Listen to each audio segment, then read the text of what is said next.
Hello everybody, my name is Ana Garcia and my topic is eating disorders. So first I will talk about what eating disorders are. And there are three types of eating disorders. There is anorexia nervosa, there is bulimia nervosa, and there is binge eating disorder. Anorexia nervosa is characterized by intense fear of gaining weight and is combined with behaviors such as vomiting or excessive exercise to eliminate the amount of the amount of food that was taken by the person. There are two types of anorexia nervosa. There is a restricting type and there is purging type. In restricting type, people are usually don't eat a lot of food. They put every method that they can use to limit the quantity of food consumed. In binge eating purging type, people consume large amounts of food, but then they try to eliminate it by self-induced vomiting or excessive exercise or using laxatives, diuretics, and enemas. Then there is bulimia nervosa. And bulimia nervosa is characterized by uncontrollable binge eating and efforts to prevent gain weight by self-induced vomiting and excessive exercise. So it's kind of similar with anorexia nervosa, but the difference is with anorexia nervosa, people are usually extremely underweight, and with bulimia nervosa, people are not necessarily underweight. There is also binge eating disorder, and this disorder characterized by people consuming large amounts of food and not engaging in any behaviors that would eliminate the amount of food that was consumed. So people usually don't exercise and they don't vomit. And most of the time, people who do suffer from binge eating disorders are overweight. Next one slide, I will talk about some of the famous people who suffered from an eating disorder, and one of the person that we all know is Princess Diana. She suffered from bulimia, and when her story became public, a lot of people actually came forward with their stories about them suffering from eating disorders, and there were a lot of diagnoses made in that period of time of bulimia nervosa. And actually this effect became known as Diane effect. Another person who suffered from an eating disorder was a Brazilian model, Ana Reston, and she was criticized by a judge that she was too fat. So that's how she began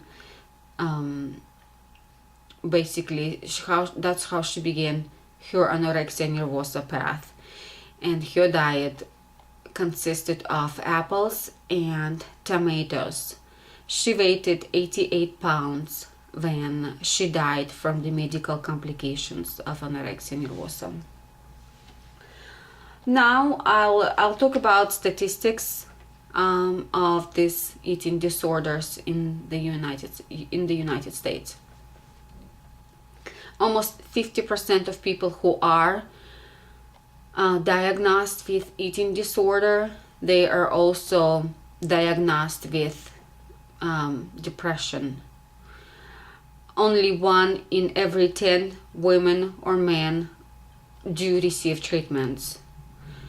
Only 35% of people who do receive treatments in the specialized facilities for eating disorders. And up to 24 million of people of both genders are suffering from eating disorder here in the United States. Actually, eating disorders have become one of the nation's deadliest psychological conditions. 1 out of every 5 people who suffer from anorexia nervosa will eventually die of causes related to this disorder.